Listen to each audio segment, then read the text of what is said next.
आप हसद के मुताल्लिक क्या जानते हैं? एक लम्हे को सोचें। आप अपनी जिंदगी में अच्छी पेशरफ्त कर रहे हैं। अल्लाह ने आपको कुछ नेमतें दी हैं, कामयाबी, इज्जत, सुकून। आप अपने काम में मगन हैं और सामने से सब लोग आपको मुस्कुराते हुए नजर आते हैं, लेकिन दिलों के अंदर क्या चल रहा होता है ये सिर्फ अल्लाह जानता है। इन्हीं दिलों में कभी ऐसा शख्स भी होता है जो आपको देखकर अपनी मुस्कुराहट तो बरकरार रखता है, मगर उसके दिल में एक चुभन जन्म लेने लगती है। वो आपकी कामयाबी पर जलता है, मगर अभी तक ये एहसास दिल के अंदर ही बंद है। इस हालत में वो आपको नुकसान नहीं पहुंचा पाता। यही वो कैफियत है जिसे हम आमतौर पर हसद समझकर नजरअंदाज कर देते हैं, लेकिन फिर एक दिन ये दिल का छुपा हुआ एहसास जबान तक आ जाता है। वही शख्स आपके बारे में बातें बनाना शुरू करता है, गलत फहमियां फैलाता है, लोगों को आपके खिलाफ करने की कोशिश करता है या ऐसे काम करता है जिनसे आपका नुकसान हो।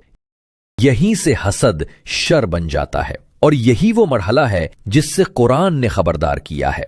अल्लाह ताला फरमाता है, वमिन शर्रि हासिदिन इदा हसद, यानी और हसद करने वाले के शर से जब वो हसद करने लगे। दिल के अंदर का हसद एक बीमारी है, लेकिन जब वो जबान या अमल में बदल जाए तो फिर वो खतरनाक और तकलीफ दे बन जाता है। उलमा कहते हैं कि हसद की सबसे पहली मिसाल शैतान की थी। जब अल्लाह ताला ने आदम अलैहिस्सलाम को इज्जत दी, उन्हें सजदा करने का हुक्म दिया, तो शैतान ने इनकार कर दिया। क्यों? क्योंकि वो हसद में जल रहा था, और यही हसद उसके इनकार, उसकी गुमराही और उसके अंजाम का आगाज बना। यूं समझ लें कि हसद वो आग है जो पहले हसद करने वाले के दिल में भड़कती है, मगर जब वो उसे बाहर जाहिर करता है तो दूसरों को भी जला देती है। एक बार एक आलिम अपने शागिर्दों को बता रहा था कि दुनिया में पहला कत्ल भी हसद की आग से भड़का था। हजरत आदम के बेटों की तरह हजरत यूसुफ के भाई भी इसी हसद में अंधे हो गए थे, और नबी करीम सल्लल्लाहु अलैहि वसल्लम के जमाने में भी कुछ लोग हसद से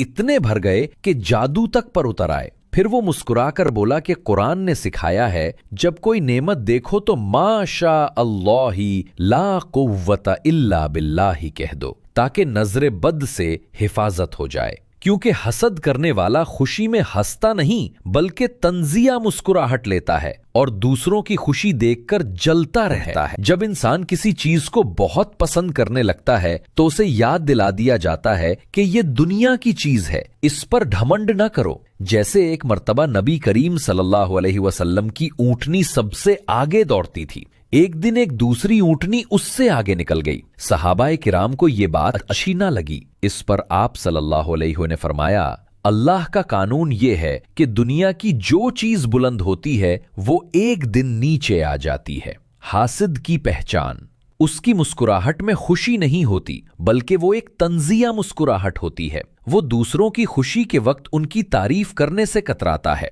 वो बात का रुख बदल देता है। वो किसी की कामयाबी पर बात करने के बजाय उसकी बुराइयां गिनवाना शुरू कर देता है। 5, उसका मूड अचानक खराब हो जाता है और वो बेजारी जाहिर करने लगता है। अब सवाल ये है कि हमें करना क्या चाहिए? याद रखिए कि हसद और नजरे बद से बचने के लिए चंद बातों का ख्याल रखना जरूरी है। 1, अल्लाह की दी हुई नेमतों की नुमाइश न करें, बल्कि उन पर शुक्र अदा करें। 2, अपनी कामयाबियों की फौरन तशहीर न करें। 3, हमेशा आजिज़ी इख्तियार करें, खुद को बरतर न समझें। 4, अपनी जाती बातें हर एक से शेयर न करें। 5, अगर किसी के पास कोई अच्छी चीज देखें तो उसके लिए माशा अल्लाह कहें और उसके हक में बरकत की दुआ करें। 6, कभी दूसरों की चीजों को हसरत से न देखें, बल्कि अल्लाह से दुआ करें कि वो आपको भी बेहतरीन रिज़्क़ अता फरमाए। 7, सबसे बढ़कर ये यकीन रखें कि अल्लाह की इजाजत के बगैर कोई चीज आपको नुकसान नहीं दे सकती। अल्लाह ताला हमें शुक्रगुजार बंदा बनाए, हसद से पाक दिल अता करे और हर तरह की बुरी नजर, हसद और शर से महफूज रखे। आमीन सुम्मा आमीन।